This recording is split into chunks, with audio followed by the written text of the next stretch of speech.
Pernah nggak sih ngerasa baru aja gajian, tapi dalam hitungan hari uangnya udah nyisa dikit banget? Aku pernah banget ada di posisi itu. Setiap bulan rasanya kayak lomba cepet-cepetan sama kebutuhan hidup. Baru tanggal 10, dompet udah sekarat, padahal bulan masih panjang. Waktu itu aku kerja di sebuah kantor kecil, gaji sekitar 3 jutaan. Bayar kosan aja udah habis sepertiga, belum makan, transportasi, pulsa, dan kebutuhan harian lainnya. Rasanya selalu hidup di ujung tanduk dan tiap akhir bulan harus ekstra hemat biar bisa bertahan sampai gajian lagi. Sampai akhirnya aku mulai sadar, mungkin bukan semata-mata soal gaji yang kecil, tapi gimana cara aku ngatur uang selama ini.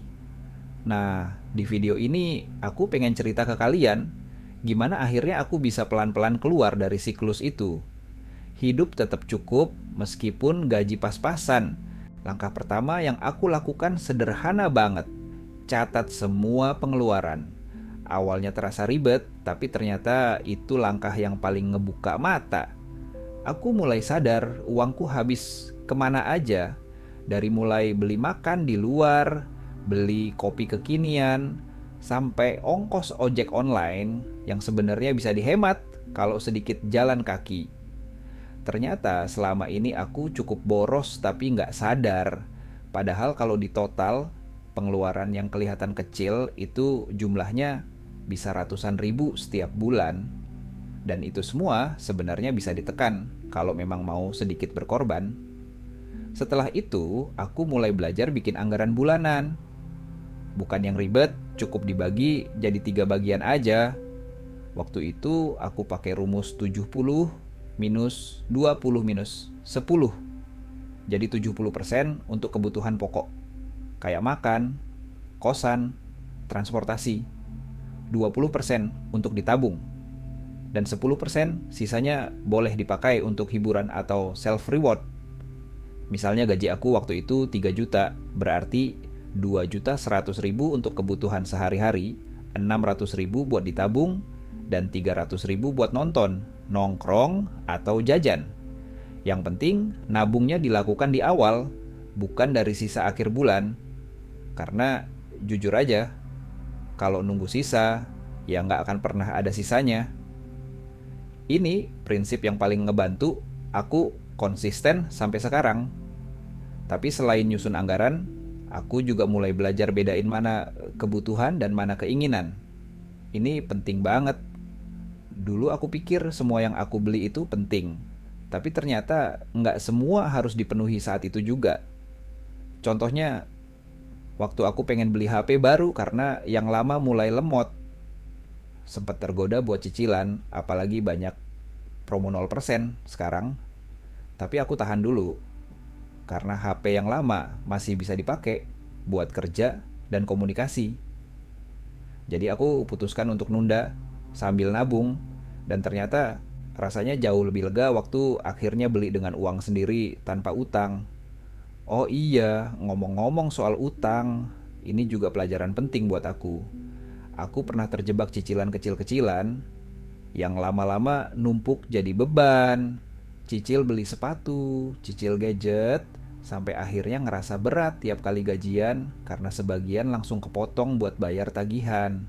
Sejak itu aku janji ke diri sendiri, kalau nggak sanggup beli sesuatu secara tunai, berarti aku belum butuh barang itu. Aku belajar buat lebih sabar dan mikir jangka panjang. Karena punya utang konsumtif itu capek banget. Bebannya bukan cuma di dompet, tapi juga di pikiran. Selain itu, karena gaji masih kecil dan kebutuhan makin banyak, aku mulai cari cara buat nambah penghasilan. Waktu itu aku mulai dari yang kecil-kecil.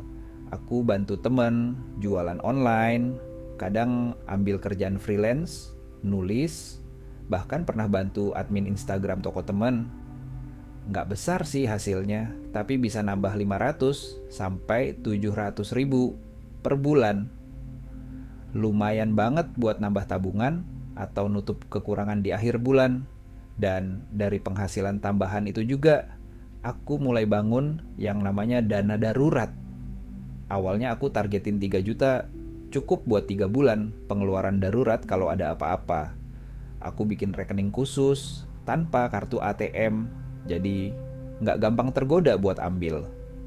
Dan bener aja, dana darurat itu pernah nyelamatin aku waktu aku harus bawa orang tua ke rumah sakit secara mendadak. Rasanya lega banget karena nggak perlu pinjam sana-sini. Setelah punya dana darurat, barulah aku berani coba investasi. Tapi aku nggak langsung loncat ke saham. Aku mulai dari reksadana pasar uang.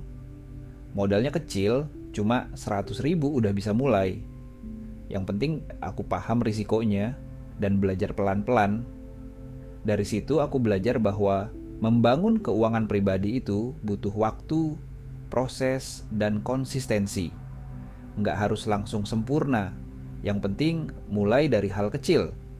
Catat pengeluaran, bikin anggaran sederhana, sisihkan tabungan, dan pelan-pelan tambah pemasukan.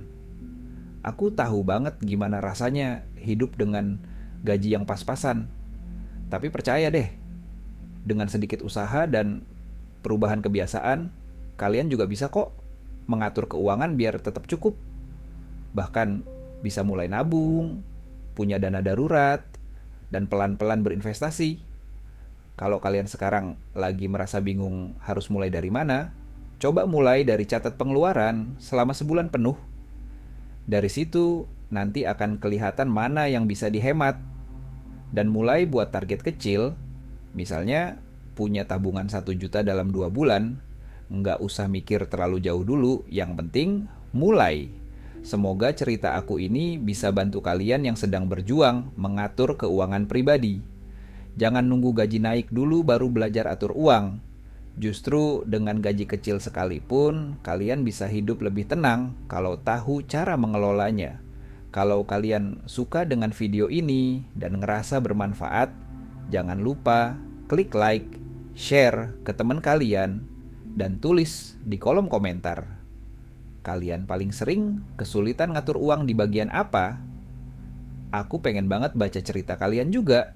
Sampai ketemu di video selanjutnya. Semoga dompet kalian makin sehat dan isi rekening makin stabil ya.